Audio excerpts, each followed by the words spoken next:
Good evening, everyone. A very warm welcome to all of you joining us for the second session of Beyond Ruhuna Engineers. This series is all about celebrating the journeys of our alumni, those who once sat in the same lecture halls as us at the Faculty of Engineering, University of Ruhuna, and have since gone on to make a real mark in the world. Today, we are truly lucky to have two such inspiring personalities from the eighth batch of our own faculty with us. First, we have Mr. Manoj Ratnayake, who's graduated with a degree in electrical and information engineering and currently serving as the CEO of Symsyn, who's leading innovation in AI-powered customer service platforms, a field that blends technology, intelligence, and creativity. And joining him is Mr. Chamara Wimalasena, who's also graduated with a degree in electrical and information engineering and currently serving as the director at Episcon Traffic Management, contributing to the development of smart infrastructure and traffic solutions that shape the cities we live in. A very warm welcome to both of you, Mr. Manoj and Mr. Chamara. We are thrilled to have you with us today. Thank you. So, let's start by getting to know both of you a little better. Could you briefly introduce yourselves and tell us about what you are currently doing in your professional roles?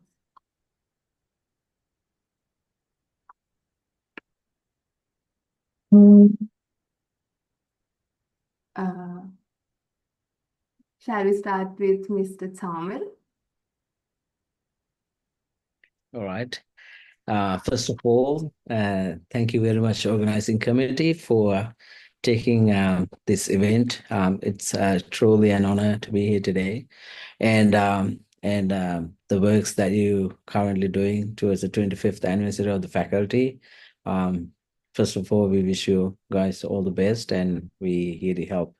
And let me bring you guys back to the Wednesday, the 6th of September 2006. That was the very first day me and Manoj walked into the faculty. And it was a very special day. And 183, as I believe, the total undergraduate was, the count. And since then, up until 2010, we had that great opportunity to get enormous amount of knowledge and experience and then some connections, truly valuable connections that helped us do things what we are doing today. And currently, I work as the director of Epsilon Traffic Management and Epsilon Constructions and Bowman Charter Capital. That's a finance company, and Bowman Hands Trading China organization. And that's what I'm doing today as my key workloads. Manoj? Right. Good evening, everyone, and thank you very much for putting together this wonderful session. I think it's a very important moment that we are going to celebrate our 25th anniversary in the faculty. As Chamar said, I can remember we were there in the 10th, the first exhibition that was the 10th anniversary. We both in the organizing committee. So again, thanks. I think I just need to remember Mahesh from the first batch. I think he was the guy behind this initiative. Thank you very much, Mahesh. And coming back to my story, yes, I'm also from 8th batch, Chamara. We graduated together, and we started our business. And currently, I'm the CEO, founder, and also the Chief Product Officer at Symsyn Private Limited. We are pretty much a SI company based in Colombo, Sri Lanka, and we have another office in Bangalore in India. And we have another company, Uniconnect Technologies, based in USA. So that's our product company. So I'm heading both companies right now. So basically, we are offering solutions related to the customer service, AI, communications. So that's what we are doing right now. That's great to hear. It's very inspiring to hear that how you started and now where are you leading in such diverse areas as engineers from Ruhuna. So let's rewind a little. Can you walk us through your journey right after graduating from Ruhuna? What were those early days like? Like stepping to the professional world for the first time, how it felt back then? Can I go I first? think Yeah, I think for anyone, in fact, being an undergraduate and having seen so many little, even though we had knowledge which we gathered from the lecturers and the experiences that we, gathered from all the rest of the extracurricular activities. Unfortunately, I didn't take any part of any sports, but there were so many of other colleagues that, who had colors and that having all that. Aside and stepping into the professional journey is one of those biggest challenges.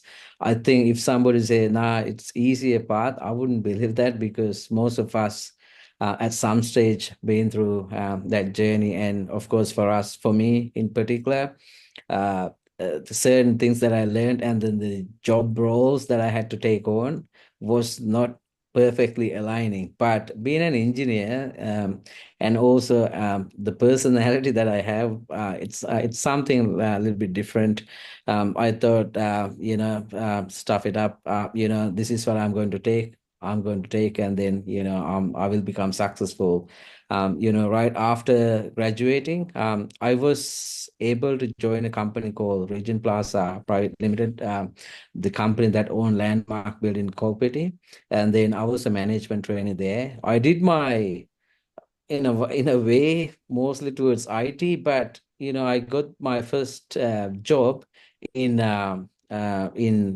management trainee role, and then it's interesting, not surrounded by a wall or not doesn't need to stuck to a desk. It's just field office like a 50-50 kind of a role, being a management trainee and a fresh graduate. I'm that PN. I had to walk to their door to go to see the contract, to go to see the technical staff. And then as I went through the first 6 months, I thought uh, the challenges that I'm facing is not that much, but I wanted to change my career, and I keep looking for it.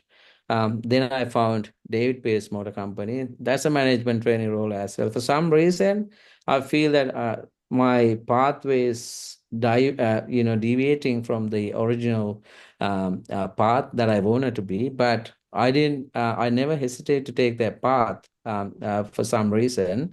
Like I said, being a fresh graduate, and if there is something that I look for today on the very last day or the very last week of the faculty, some kind of a guidance or career, progression pathways or direction from industry pioneers, if something can be arranged, that is something I would look for. But, being a fresh faculty, just completed 10 years and probably a lack of resource. So for whatever the reason, we had to walk to the industry the way we can, and then the job opportunity that I took as my second job, that was again a management training, which I worked for about 12 months, then converted to the maintenance engineer role. I think that changed my life entirely. And then something that I always talk about is not the job that we need to look for, the boss that we have to work with. And he actually shapes us and our future.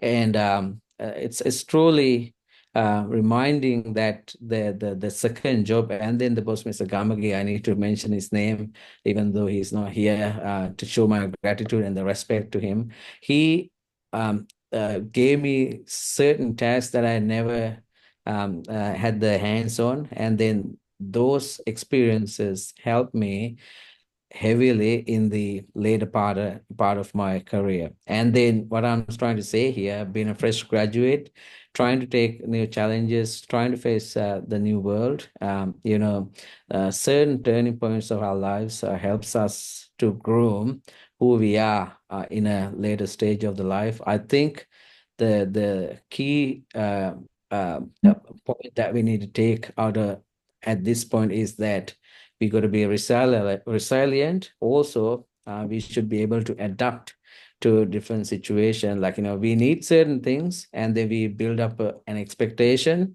that builds up, enormous amount of pressure, stressful situations. But if you try to look through the situation and then adapt to that situation, I think any challenge, can be overcome. Particularly being a fresh graduate, heading to the industrial fields, that is very important. Build up the confidence and being adaptable to different situations. I think that is one of those things. Manoj. Right. I think I'm also 100% agree with Chamara, because situation was same for me as well. Because in 2010, when we passed out from the university, we came out with a mindset that we are going to work with an industry. But when we come to the industry, we realized that it's not something that we have been imagined. That was not the correct, understanding. Because in the university, what all we do is like, the knowledge, we learn for the knowledge, right? The economics and everything. But when it comes to the industry, we use the knowledge for the applications. The engineering is nothing but, solving the real world business problems. So my journey started with a company called Combiva. It's part of the Bharati Airtel Group, Indian company. I joined this company as a associate system engineer. So my role it's something like managing the systems. They were completely on telephony systems. And after I think 1 year, it was based on the telecommunication. But after 1 year, I realized that my interests were different areas. So I joined to a software company. 1 year, right after 1 year from graduation, that is Motorola Technologies, a US-based company. Motorola, I was there in Motorola for like 5 years, I believe. After that, this company has been acquired by another US company called Silver Technologies. And then I realized during my, both experience from Combiva and Motorola, I realized that I can do something beyond. It's not like, working at the company, but I understood my true potential. So that's why I wanted to start my own business. So I started my own business that was Symsyn with a team, and that was the starting point. But I would like to highlight a few things like right after the university, when we come to the industry, when you start working, it was not something we really, expected way, because when it comes to industry, there are certain deadlines, we need to be professional. The soft skills are very important. Definitely, academic qualifications are important, but there are certain things that you need to develop. At some point, I realized that yes, I can do something big with my own business. So that's why we started Symsyn. And I would like to mention something that when you look at our company, our CTO also from the same batch, Mr. Safiq, he's also joined with us to taking part all the technical, the technical side. So Safiq also there now. So that's my story. We can discuss how we, shape up the business, what are the challenges we faced, and what you can, learn from it. That we'll discuss. Thank you so much, both of you. It was kind of unexpected for me to hear how what we expect is not coming on our way. We have to adjust, we have to get adapted, and we have to be confident on us to get adjusted. And of course, what are soft skills as well? What you mentioned, we've heard it through our lecturers, through our teachers, but when it comes from someone who has gone through our journey and who's in the industry, it making more sense actually. So thank you for highlighting all the points you have highlighted. Uh, so now that we've heard about how your journey began, let's talk about how they've evolved. Mr. Manoj talked how the Symsyn was established and what was your journey. You didn't start as a manager, but at an IT field, but then you turned at software, and then now as a CEO, you are working even as a leader. So you at Symsyn, you've been pioneering AI-driven customer service platforms. I would like to know, how did that focus on AI evolve from your early engineering days? Like at the beginning, what sparked that interest in artificial intelligence and innovation? Well, it's like this now. By the time we start the business, the AI was not there in the general application level, because AI was there, but when it comes to our applications, AI was not that much familiar. But I'll explain what exactly we are doing as part of our solutions. So at Symsyn, what we do is we are offering custom engagement platforms. Basically, when it comes to the customer service, we offer solutions that you can handle the customer inquiries more efficiently. So it's not all about the voice communication, but all the interactions will be handled through our platforms. For example, if you call to a telecommunication provider or a bank or an insurance company, there are certain systems designed to handle this type of operation. So initially, when we start our business, the AI was not there, but there were certain systems that work with the telco systems and also handle the communication side. And also, there are certain software applications that we need to enable to streamline these customer service operations.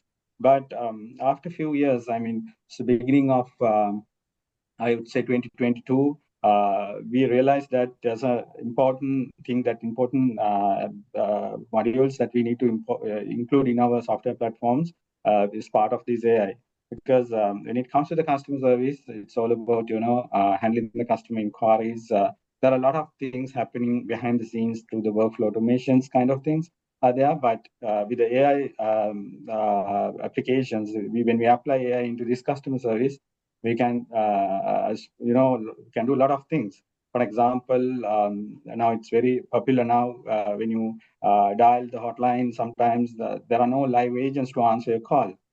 If you call a bank, there's a virtual agents that can handle your inquiries, and if you want to reset your reset your credit card limits or anything, that you can do automatically through AI agent. So this is what we exactly doing with AI for the customer service. And also this area is huge, and it's continuously growing. So we have a team, we have a dedicated team who doing the R&Ds, developments. It's a continuous process, right? So we offer complete customer engagement platforms, and now we have frameworks developed backed by the AI technologies to streamline the entire customer service operations. So at Symsyn, what we basically do is the system integration part. So we have customers over 450 in Sri Lanka, and we operate in 8 countries. So what we do is we work with enterprise customers, and we are offering these solutions. But with we have another company that is UniConnect. This is our product company. We focus on this product development. So UniConnect.ai platform now one of the popular and very standard solution for these customer service platforms. I'm happy to say that we are the market leader now for the telephony in Sri Lanka, and we work with almost all the partners here. And we have customers starting from small SMEs to large corporates in this segment. So that's our story. So we continuously, investing and developing applications for this sector. Thank you. That's fascinating. It's very fascinating to hear that like our faculty doesn't have originally AI department like Morato has, but we don't. But still our engineers go beyond boundaries. It's not electrical engineer is not barriered in electrical engineering. They are also going to AI, they are also going to IT, they are everywhere. And I think it's very inspiring for all the graduates, for all the undergraduates, that whatever their dream is, Ruhuna, you can do it by being at Ruhuna. And moving to Mr. Chamara, your work at Epison Traffic Management deals with infrastructure and traffic solution. Actually, it's an area we don't often hear much about from fresh graduates. So, initially, what drew you to this field after university? Actually, it wasn't after university, right after, but like I said, and where I stopped after resigning from Date-Based Motor Company, I joined to Brandix Casual Wear. That's a entirely different area, like apparel from automotive. As a plant engineer, I was responsible for 2 factories there. That is just before I migrated to Australia in 2014. And once I migrated to Australia, my very first job was at Dara Switchboard. Mr. Shanaka from our first batch, who presented in last week. He operates a successful switchboard brand in Melbourne. Also helps so many of Ruhuna graduates who migrate to Australia. I was there as a material planning engineer for briefly about 6 months, and then I started 7th of December in 2015. These days are really memorable days because these are key moments of the lives. That's when my civil business started. And at the time, there was a big demand for a particular telecommunication project. We were able to secure certain works, and then we developed um, our company, Melbourne and Sydney, in both locations, up until we can directly secure a contract from the telecommunication service provider. And in 2018, I was able to secure a contract from TPG Telecom. At the time, it was the 3rd largest telecommunication services provider in Australia.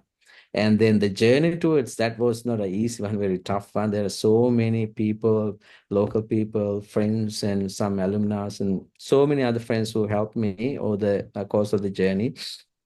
And in there, one of the condition was we can take you on board because there was so much work as a contractor that we can take on. And the condition was you have to be a turnkey provider. We had everything except traffic management services. Like I said in the first phase of the discussion, adaptability excuse me, for the situation is very important. I have worked with traffic management companies. I know how it operates. Also, I know that the timeline that they have given to me is something that we can achieve. Then I took on board the challenge. I accepted it, and I was able to secure a contract with TPG Telecom. Fortunately, what happened was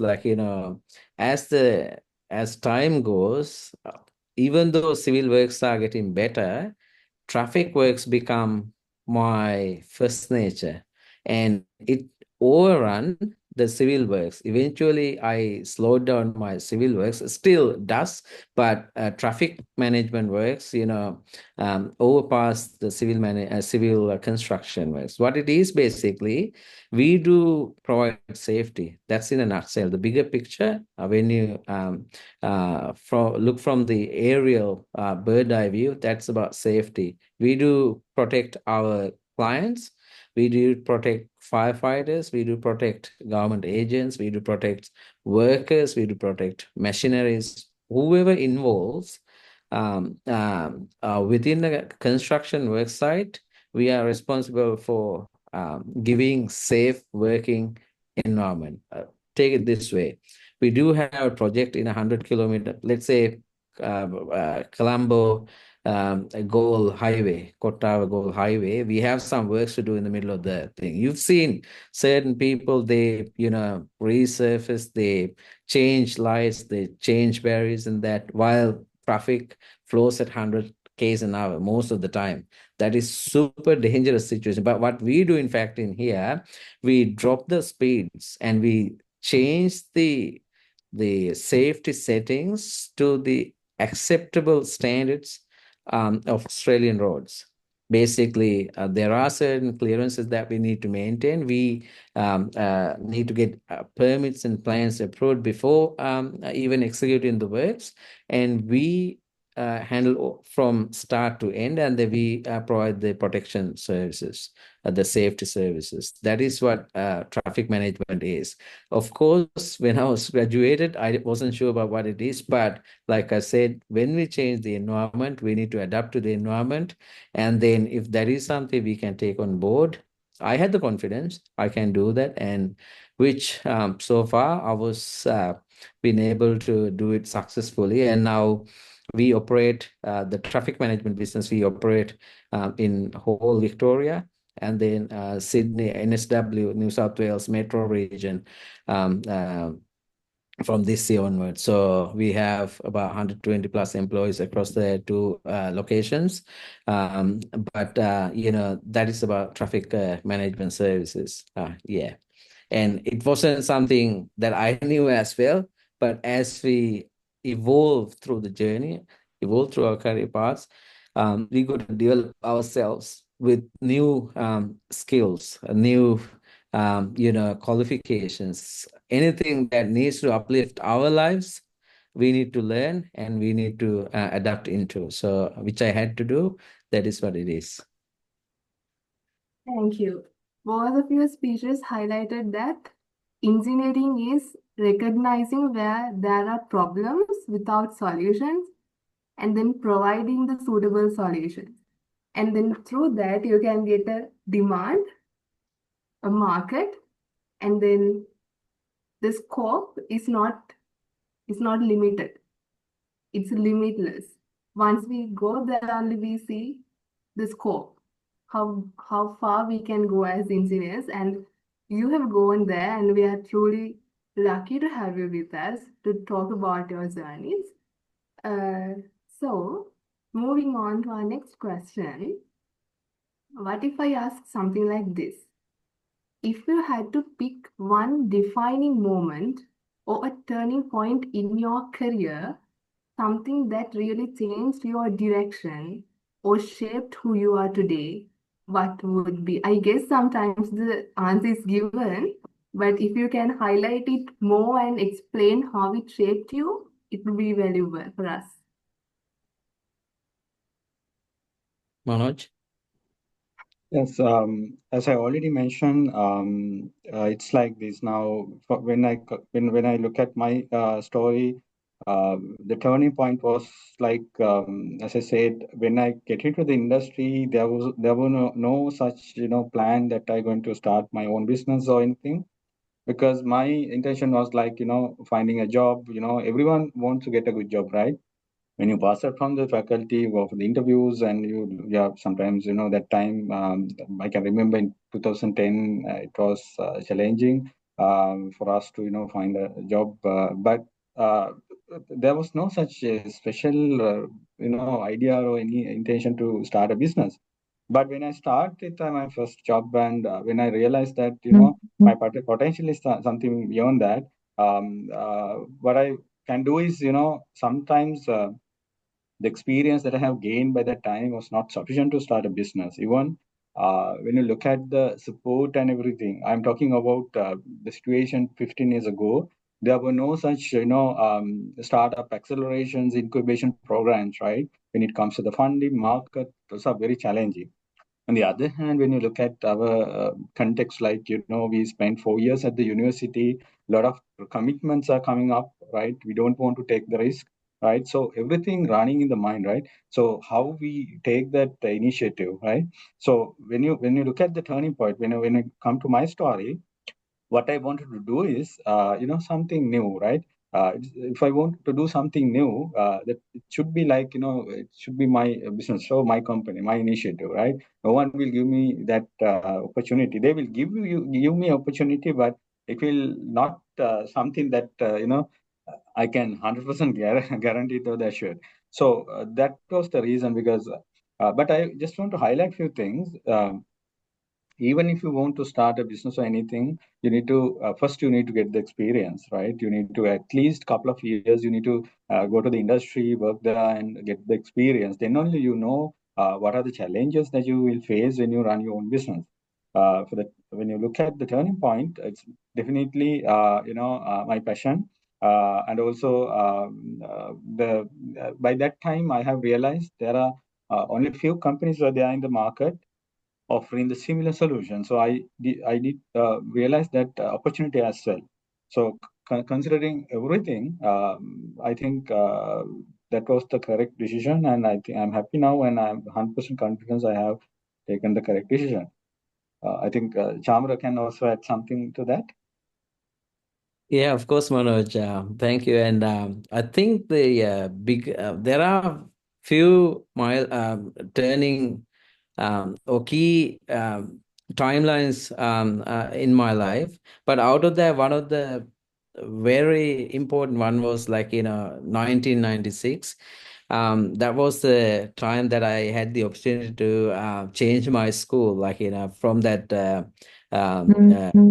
school in Mount Ella, and then from there I moved to St. Joseph's College in Anuradhapura, where I born actually, and then that was my turning point. That school helped me to become who I am today, mostly. I had so much or so many opportunities within the school setting where I won, all island third place in music, where I did my prefectship, where I did my all other extracurricular activities, and they all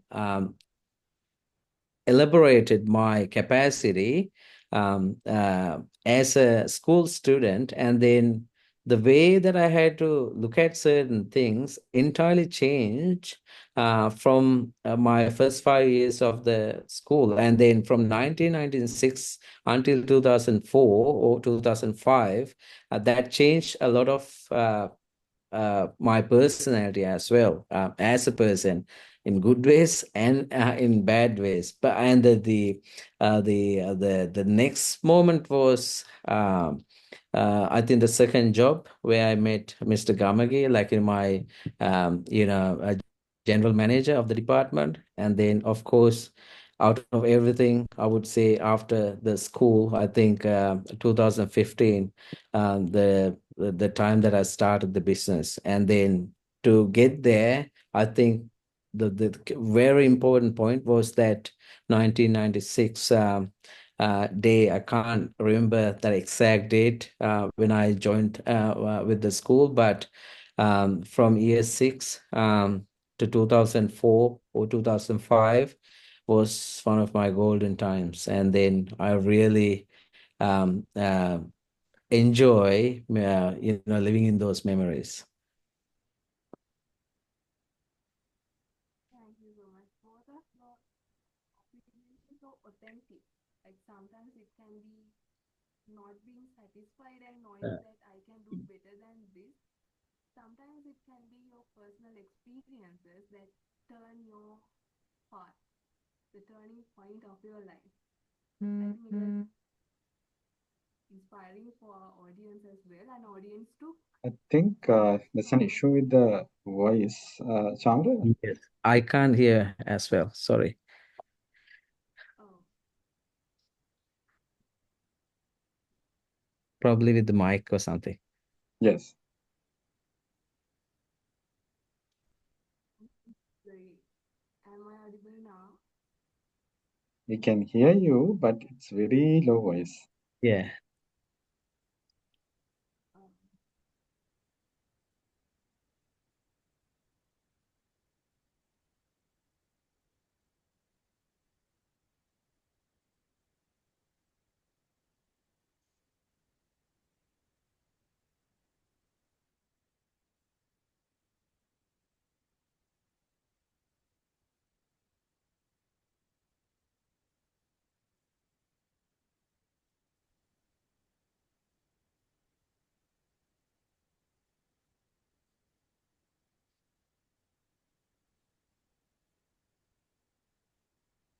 how about now?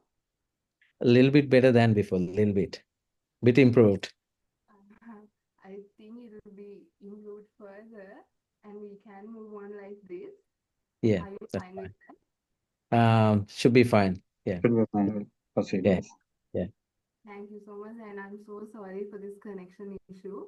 From all the participants, I'm really apologizing. I'm so sorry for this. Getting Hope better. Getting much better. Getting better, yes. Yeah. Thank you. So I was saying that both of your speeches were so authentic, and it gave different different insights. Like sometimes the changing point is something personal. It's a personal experience, but sometimes it's moving abroad or getting adjusted to a new place. Sometimes it's knowing that I can do better than this and I can serve to country or whatever better than this. Uh, Moving on, both of you are now kind of leaders. You transitioned from being engineers to leaders. I don't think that is an easy shift. So my question is, how has your engineering background influenced the way you lead and make decisions in your current roles? Okay, it's like this now. Your question was how the engineering background help us to be kind of success in this businesses and everything, right? So yes, I think if you're trying to build a tech company, the engineering background is definitely beneficial. It's helped you because if you look at the examples like even in the local context or in the global context, a lot of huge large tech companies founded by the engineers, right? So but I'm not saying that you can't build a tech company without having engineering background. You can do that, but with the engineering background, you have a lot of benefits. One important is like this. Now, for example, if you are trying to build a tech company, for example, in the software industry, if you are an engineer, it's easy for you to understand everything, especially when it comes to these applications, the problems, and everything. Engineering, anyway, solving problems. So we all came from the mathematics background. The way we look at the problem is different. The way we understand the problem is different. Because if you look at different sector, kind of, lot of things are there. For example, if you're coming from the management background, sometimes I'm not 100% sure, but what I'm trying to say is if you have the engineering background, you have a lot of benefits when it comes to the problem solving. So when it comes to a business, definitely your product or a service is nothing but solve a problem, right? So that's why I'm saying it's 100% aligned with the context. So with the engineering background, there are a lot of benefits. And second thing, when you have engineering background or when you pass out from engineering institute, you by default you have a huge connections, right? There's a huge network. This was the most important thing for me, when I build my business, because as I said, our CTO from the same faculty, same batch. I have, I think, 4 to 5 engineers from Ruhuna now, all engineers, the software, networking. So those connections, those networks are very important, right? Because when you come to the starting point, maybe at the initial point, it is not something that you can easily do this. Once you establish, you can have formal mechanisms to do the talent acquisitions. But at the initial stage, when you have this type of connections, it's very easy for us to do that. So that is one important point. And also, when you deal with customers and the partners, when you know the subject, right? Even if you are a CEO or high level executive, when you know the problem in the layman level or in the high level, then you can address it in a more efficient way. If you don't know the problem or the root cause or anything, sometimes you need to rely on certain people. That is again something very time consuming, and also sometimes it's something take sometimes we will not take the correct decisions. But when you know the subject, when you know the technical things, and if you are running a tech business, definitely it's beneficial. So by experience, I know that. It's 100% I agree with this statement.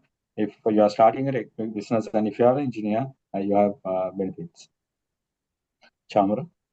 Yeah, and that's actually a very important question. Like being an engineer and turning into leaders, it's truly fascinating. And naturally, engineers rely on logical reasoning. If I show you a pen and tell that it's a bottle, um, you will ask, no, it's not a bottle, it's a pen. If I show you a paper and called it a bottle, you will say, no, it's not a bottle, it's a paper. And like that, engineers always question about things. That is their natural way of reasoning out a problem. So particularly this question, we need to look at in a further manner how becoming a leader is easier for a Ruhuna engineer. I think this is something Manoj just touched as well. Our program, even though it's electrical and information engineering discipline, we have telecommunications in it, we have electrical subjects in it, we have software subjects in it, we have machines, we have this and that. On top of that, we have elective subjects from mechanicals. One of those subjects was production engineering, which I took. Dr. Indika, taught. That subject was really helpful for me when I was in Brandix as a plant engineer. It's about production, manufacturing. And on top of that, the subjects that we learn from IS department, this is something we need to emphasize today, actually. That is something we underlooked at the time. I don't know what's the situation now, but being leaders, of course, for a tech company, you need to be a tech smart person. For my business, like, any business that I do, they're all about people, they're all about finances, money, they're all about evaluating certain markets. So in those situations, of course, I need my analytical abilities, but on top of that, the most helpful areas all the subjects I think I have taken from IS department, like finance, management, accounting, economics, entrepreneurship.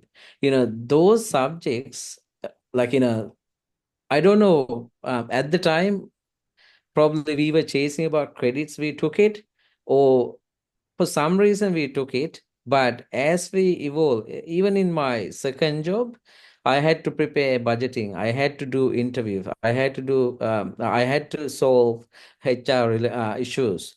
And all those subjects that I was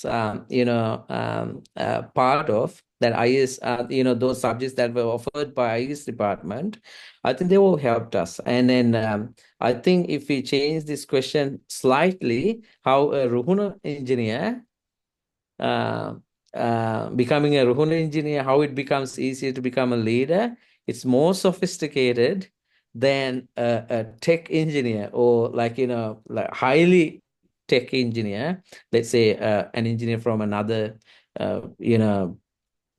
university or something, without mentioning names. I think it's quite easy process. Knowing what to know, then knowing how to know becomes much easier for a Ruhuna engineer, because our subject, our way of learning is not just to one aspect, like, it's multiple disciplinaries, because of we naturally, analytical thinkers, or people who rely on logical reasoning. Along with those multiple disciplines, I think becoming a leader, it's quite easier, even though certain people looked in the other way. Thank you. Thank you so much for pointing out those modules. I think some of us, including me, didn't have an idea why I should do those modules, and are they really helpful as an engineer for me. So thank you so much for pointing it out. And it was mentioned that those maybe not as modules, you can study those subjects somewhere else as well. So studying those and then skills like problem solving and then expanding your network, uh, improve critical thinking is very important to be leaders. But are that all? So if there's someone who is willing to be a good leader one day as a young engineer, are there any more tips with you too? Manoj? Yes, first, I think the most important thing is the academics, right? You should focus on the academics. That's very important. People think that, yes, if I am doing, if I'm not at academics, I think some might be think like, they will focus on the different things like, starting businesses. So, but most important thing is first you need to focus on the academics. That is very important. Even if you are doing a business, academics is very important. If you look at the $1 million companies, even in the Sri Lankan context, like the companies like WS2, Codegen, Dialog, all all the founders having PhDs, right? So nothing wrong with focus on academics, even if you plan to start a business. It's very beneficial. You get the recognition. There are a lot of avenues when you open up, when you have the strong academic background. This is very important. This is number one.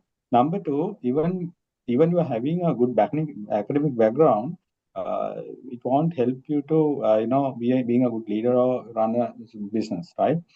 What I'm trying to say is, now when you run a business, or when you be a leader, definitely you need to improve certain other skills. The most important thing is the soft skills, right? The communication. You should be able to convince the people when you run your business, or when you are kind of a leader.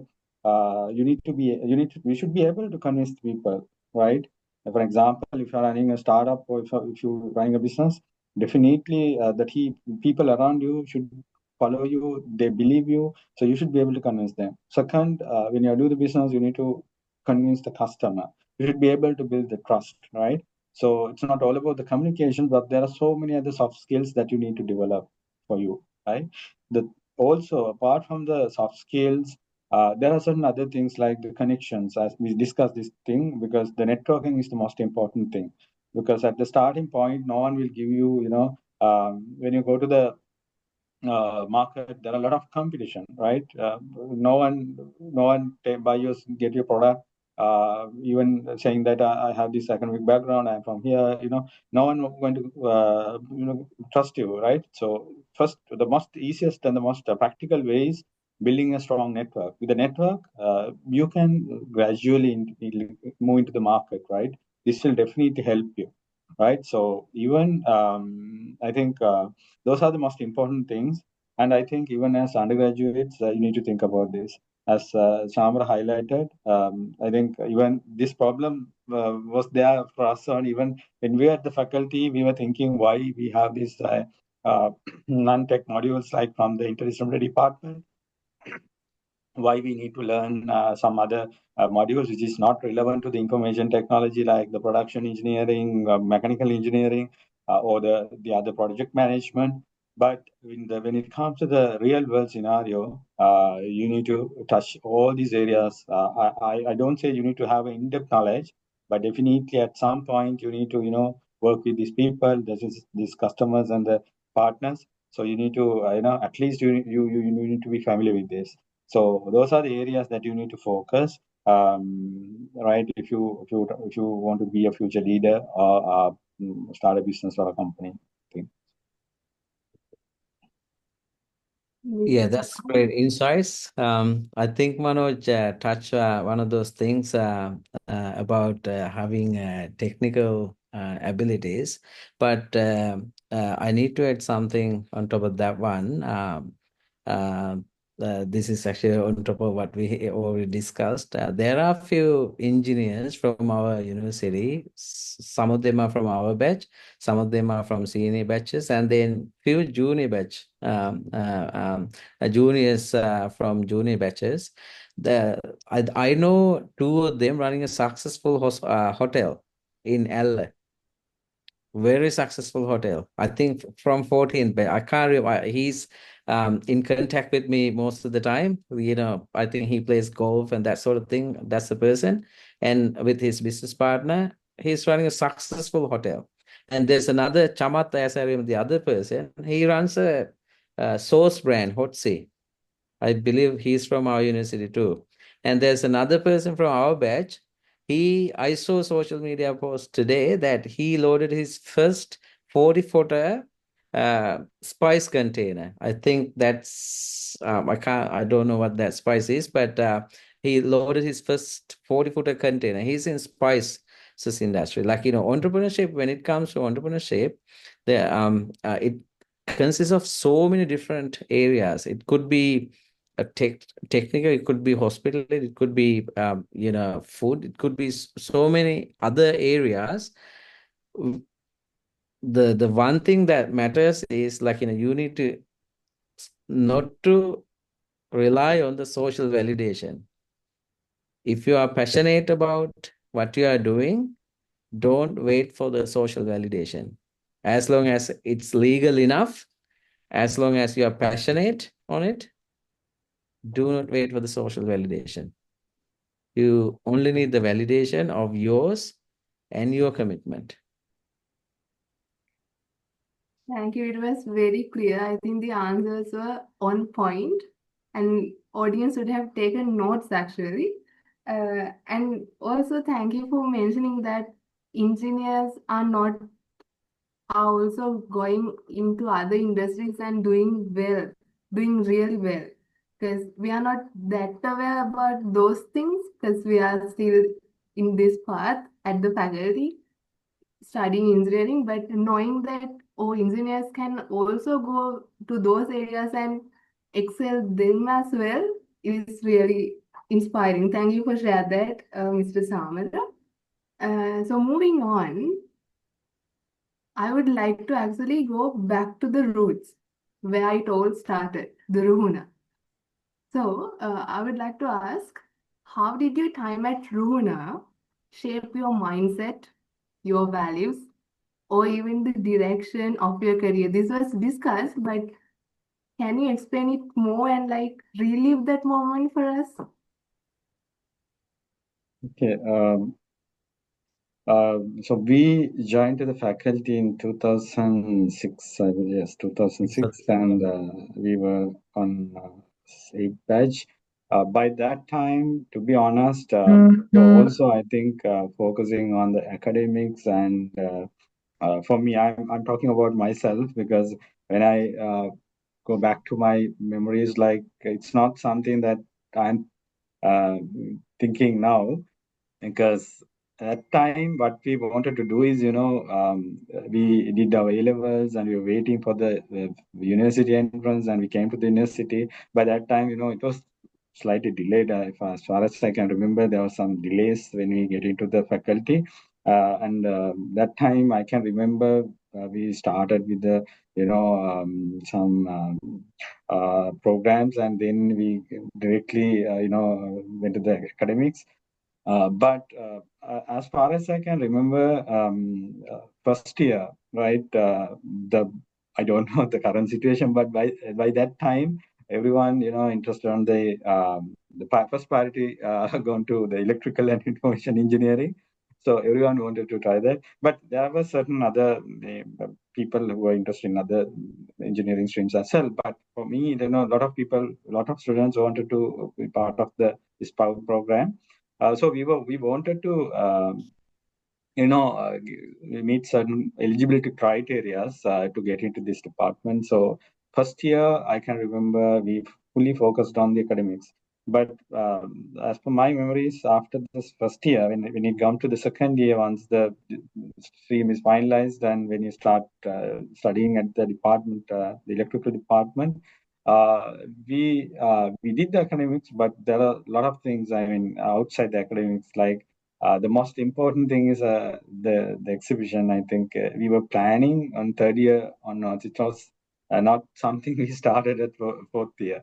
It was like because there were no such previous experience or anything. We went to the faculty management, and we we explained what we can do. They given their maximum support. I can remember by that time we were working with a lot of people, like not inside the faculty, not just in faculty itself, but outside the people. Especially, we were trying to find the sponsors. By that time, it was really hard. It's not like that. As Chamara said, it was just 10 years. We had only 5, 6 batches, in the industry. So there were very minimum connections we had by that time. But when you say that we are from Ruhuna, they ask, where is this faculty? We never heard about this faculty like that by that time, right? But we were managed to convince the industry and the companies that this is the third faculty in the country, and we are now celebrating our 10th anniversary. Likewise, by that time, by experience, we know that we realize that it's not all about the academics. We need to build our connections and everything. I think that's again inspired us to even when you come to the industry, that influence was there, because that time we had some experience to how to speak to a customer, how to convince, how to get the sponsorship. That experience was with us. So that's why I am to highlight for all the engineers in Ruhuna. I mean, even this you are now celebrating 25 years. You are planning for a huge exhibition. So I think I invite everyone to be part of this wonderful program. You can learn a lot of things, a lot of experience you can gather outside your academics. Thank you, Mr. Manoj. Mr. Samal, would you like to add something? Yeah, like Manoj explained, just after, passing the A-level exam, I ended up working for People's Bank up until, the uni started, to cover that gap in between, and also can earn a few, rupees as well. And then, like he said, on September, in September, we walked into the faculty, and the first 2 semesters were like, excellent, like fully focused, like fully academic, and good results, and everyone wanted to do elect. Most of them, like some of them want to do civil, some of them want to do mechanical. That's different. Everyone had their own choices, but for me and Manoj, basically, we wanted to do electrical, which had the biggest competition. Was able to do it. Okay, we achieved what we wanted to achieve. Then after, everything else was like, for me, I'm purely referring to me. If there was a musical event, there were few they have a few people that always in that, or the orchestra or the, singing or whatever it might be. If there is another extra curricular activity, we were there. If there is a cricket match in Mahatara, there's no spectators. Okay, here we are. We go in there just to cheer them. We're not even playing. We just go, went there to cheer our boys. It's just the faculty spirit. Okay, and after like Manoj mentioned, 2009 came, and we want to do the 10th anniversary, and then I was the secretary of that committee where Dr. Jayasundar was the president, and then after we having that, the first meeting, we walk outside the LT1, as I remember. Manoj came up to me and asked, Machan, what do you want from me? I said, we need something great from you. Can you look into something? Because he's very good at programming, robotics, and that. Even before he's coming to the faculty, he was good at it. So everyone knows it. And then, okay, how about you do the programming or the robotics side? And then he actually started the expertix competition alongside the 10th anniversary. I think it's up to date. It's running every year. I think that competition runs. That's very good. And um, there are so many good and bad memories. Like, we are in some of them them's good memories, some of them's bad memories, but everything is I think an experience. Whatever done in a good manner, we did with good intention. If we've done anything bad, we never did it with a bad intention. It's just probably the age or um, something like that, just to gather experiences. But I think we had so many great memories. We had we met so many great people through our faculty, up to date, from first batch. Particularly, I need to mention Janakaya from first batch. Did a wonderful job at the time and helped us so much. And then um, uh, uh, the Managaya from first batch, they all from first batch, Shanakaya from first batch, and from starting from first batch to I think four batches at the time got passed out, and everyone helped us wherever they can, and then it was good 4 years, and we did so many great things, and then yeah, it is something that we can um, live by every day. Those memories are beautiful. Yeah, it's very thrilling to listen to those stories. Plus, I also can relate to some of those moments. I'm sure the audience, everyone can relate to your stories. We are also having kind of similar stories at the faculty, so it's very thrilling. And it was great to hear that Expertix was founded then. Like I'm also at the organizing committee for past 2 years, including this year. So yeah, thank you so much for that. And so I think both of you are pointing out that academic is not should not be everything. We should involve in other activities as well. What is your take on that? Yes, definitely. As we discussed already, the academics is very important. It's a number one priority. You need to give the priority for the academics. But meantime, you need to focus on other things, because when you pass out from the faculty, because there are a lot of institutions, right? Not just the Ruhuna. There are so many state and private institutes that produce engineers to the country and to the, a lot of globally we have universities. So when it comes to the industry, there are a lot of competitions, right? A lot of competition is there. So what we need is having a academic background won't help you to to do certain things. If you purely go with the academic stream, sometimes it will work, but definitely when it comes to the industry, you need to have the soft skills, right? That's why you have that interdisciplinary department. So you need to equally focus on this. Don't disregards, don't put them into low priority. you can do great things. When things combine, you can do great things. Thank you, Mr. Maharaj.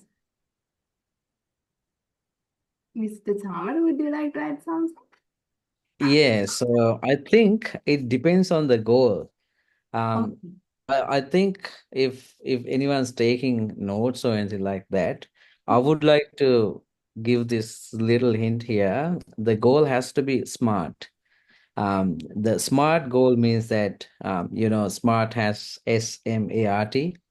It's got to be specific goal.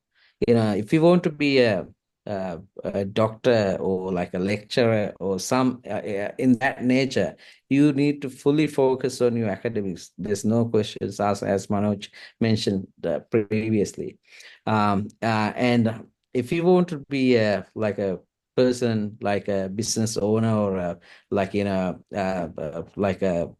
leader in a big corporate, in a C level or something like that, you need to set those goals in a measurable manner. That M stands for measurable goals.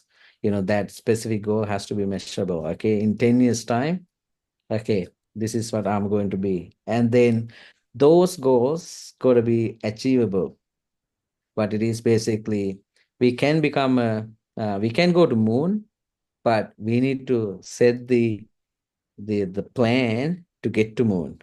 Like by placing that going to moon in the next 2 years without making us prepared won't happen, because that could make us even into a vulnerable situation. And then the goal has to be a realistic one. That R stand for realistic goal, and then the time to achieve that goal. And depending on what we want to achieve in our lives, the soft skills or the technical skills that we learn throughout our degree program varies. But either way, um, um, without having anything, let's say if you walk into a shop, you the biggest technical person, but if you don't know how to speak to that waiter in the restaurant, no point being that highly technical or desired person. You always need those soft skills, as Manoj previously mentioned. We got to be able to effectively communicate. That is something, that is a subject that has been offered by that IS department, how to effectively communicate. And you starting to build your house. This is your income, this is your budget, this is your workforce. You need to be able to manage those workforce within your budget to build and finish your house. Yeah, you need to have certain financial abilities and how to manage your or balance your budgets within your incomes. And you need to have that knowledge. And if you become a C-level or higher level corporate leader, you always need to listen to different department leaders from other departments. For instance, a person from or production manager from the production department come and say, this is our loss or this is our profit, this is our gain, this is where we need to go, how we can do. Okay, and then logistic guy, we need to see where the actual problem comes from. And if you have a problem, you ask why at least 3 times, why that happens. There is a reason why that happens. Ask why, and go to, if 3 whys doesn't solve your problem, go to 5 times and then find the bottle at the root cause and find that solution. And to get to that, your analytical ability will be super helpful. Your theoretical knowledge will be super helpful, but that recent out message need to pass to your subordinates effectively. That's where your soft skills comes into place. You need to control your budgets. You talk to the accountants. You talk to your production people. You talk to your logistics people. You talk to your HR. Recruit more. Cut your headcount. In this much. You got to be able to manage your your personal lives or your professional lives, like in job settings, or your business entrepreneurial journey, like in different ways. So the degrees, being an engineer, always helpful to get there. If you take take from those names Manoj previously mentioned, all the big corporations around the world, they have been an engineer. At some stage, at least a mathematician, an engineer. Like they founded a simple solution for a big problem that, you know, blasted the whole world. It's just that is super impactful. Like, it's not that we need the technical ability to define the solution, but to bring that solution to the market or to the people, the consumers, we need to have those soft skills, selling abilities, presentation, speaking in a polite manner, your etiquettes, how to reach to, let's say you got a big idea, you need to reach your a venture capitalist, to pitch your proposal in a certain way, how to write reports. They all soft skills that is not being taught in technical departments. That's mainly taught in interdisciplinary departments. So to precisely answer your question, I would say you being an engineer is an advantage. On top of that, being an engineer is a naturally, that problem solving ability is a natural gift, which you can shape by putting those theoretical knowledge into it. But to bring it even forward, you need to have those develop your soft skills, which your IS department, through your friends, through your network, be part of as many as clubs as possible. Be the music group, the chess group, or sports group, or even have a group that to climb mountains, all those little things. Somebody might say, climbing mountains, being an engineer, what gives me? It wastes my time. No, it relaxes your body. It improves your strength. It shows your environment. It shows different aspects of the environment. It turns to be you'll be changed to a different person after you finish your hike. Like that. There are so many things. Like anything what you do, take it to the person. Find that opportunity within everything we take part on. Don't refuse it. Everything is an opportunity. A meeting, having like moderating this meeting today is a big opportunity for you. Organizing that exportic or being part of the exportics committee is a big opportunity for you. Like, we need academics. We don't say that we don't need it, but at the same time, we need, like, corporate environments are much challenging and much competitive than, just being in that academic setting. Academics, there is competition. If you learn well, study well, and then we can get better marks. But corporate world, and it is very competitive. There are so many great leaders who are at higher positions who has been passed out from our university. Like, there's so many of them. There's so many of them. Like, now I saw recently the alumni, came into effect, which is very great, very great. At the time we were passing out, we didn't have that. But right now, I have a bigger opportunity for you guys, particularly. And then, like, network as much as possible. And stop relying on the social validation. Number one, stop relying on the social validation. Who you want to become is your own decision. You own that decision. Work with it. Work for it. Achieve that smart goal.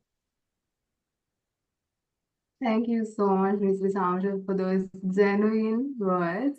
And I think the answer was very well explained. Thank you so much for both of you. And that brings us the end of today's session. No, not the end. I'm sorry. That brings us to the last question of today's session. So before we wrap up, I'd like to end the session on a more personal note, actually.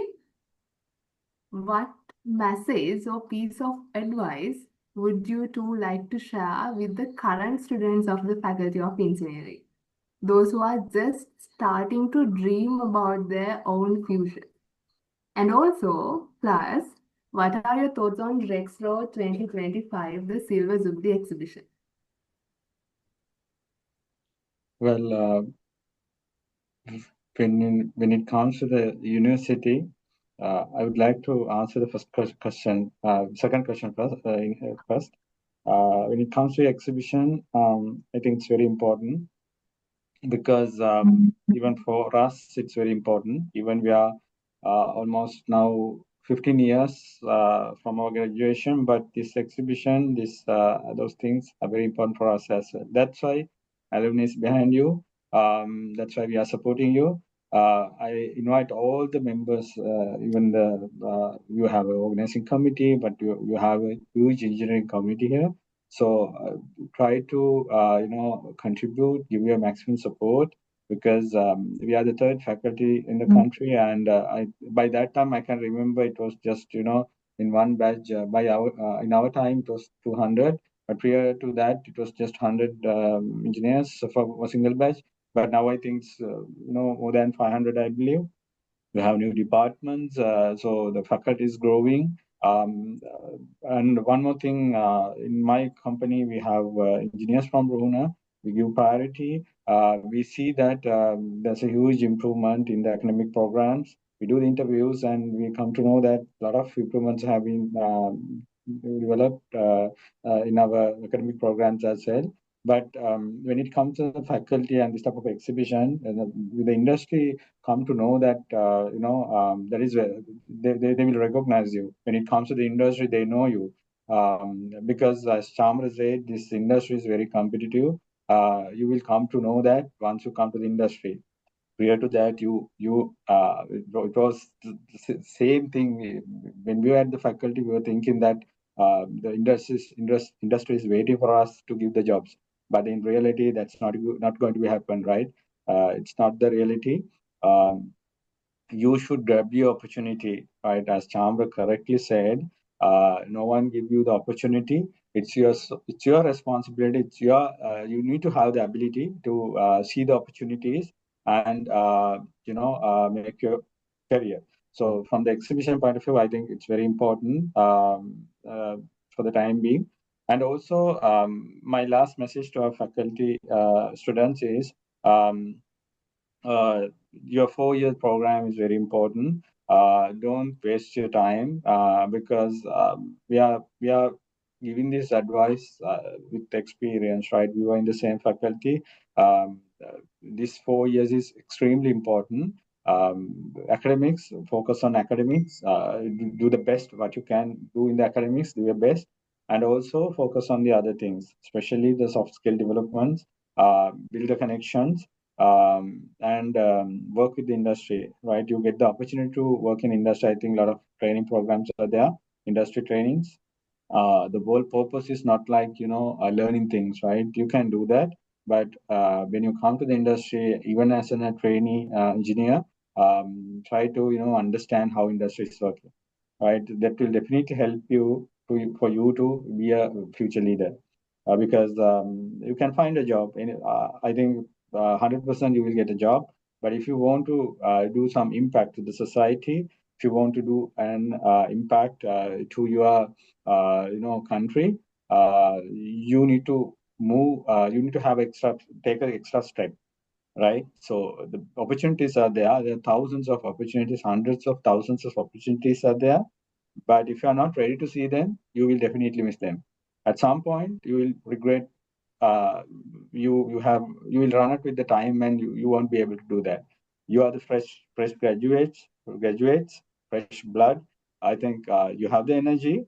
You have a lot of opportunities. Take them. Try the opportunity. As Chamara said, there are certain things that you need to keep in mind. Forget about the negative comments, negative things. Being an engineer is not easy, but if you can go to the next level, you will be the winner, right? So that's my message. And thank you. It's very important session for the time being because it's you have created the platform for us to talk to your students. That's also a very important thing. Thank you, Mr. Manoj. Mr. Chamara? Yes, this 25th anniversary of the faculty is a milestone, and then celebrating that is something that we have to do, we must do, because that's how we bring, who we are, what we are to the industry. That's how industry gets to know, okay, these guys are capable of doing this, not just the exhibition, the capacity that we showcase them through the medias, through the visitors, through the presentations, by any means, that is something we must do. And I had the privilege to visit the faculty about a month ago. Dr. Hiromi, she's also from same batch, our batch, and one of the greatest minds. And after passing the exam, while we waiting, I went to People's Back to work.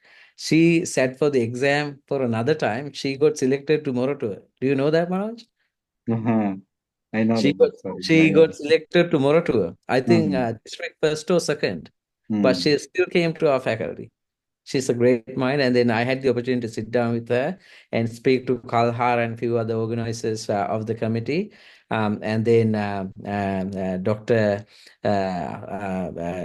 Dean as well, Dr. Karnasen as well.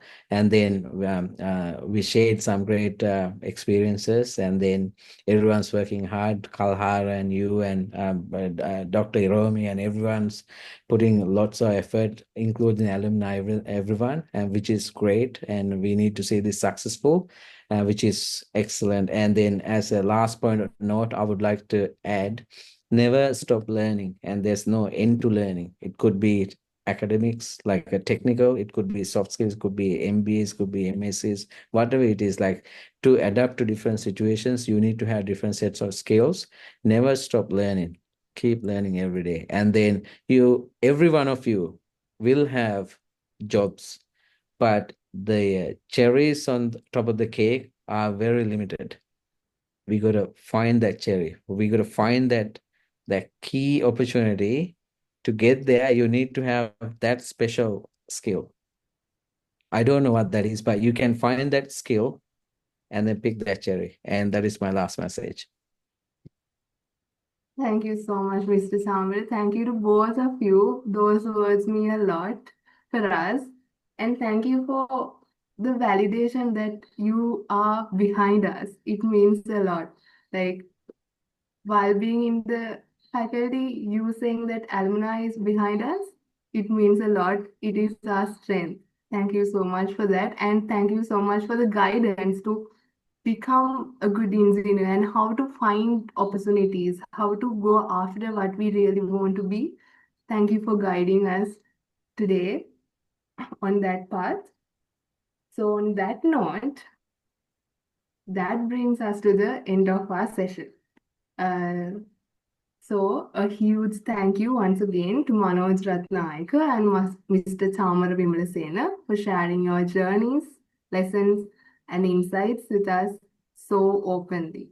It was so touching to hear that some of the things we are still carrying on are started by you, and we are grateful for them, grateful for still being behind us and still sponsoring us and still encouraging us to take them forward. So, your stories remind us that being an engineer isn't just about solving equations. I think that was the most highlighting thing throughout this more than 1 hour. It's about solving real problems in the real world, leading with vision, and staying curious and grabbing the opportunities and making the solutions for them and giving them to the market. So, thank you so much again and again to them. And of course, thank you to everyone who joined us today, our students, staff, and alumni. We hope this discussion has sparked some ideas and inspiration for your own path ahead. So, until next time, this is Setini Kirindegedara signing off from Beyond Ruhuna Engineers. Stay inspired, stay passionate, and keep moving beyond boundaries. Have a wonderful evening ahead. Goodbye.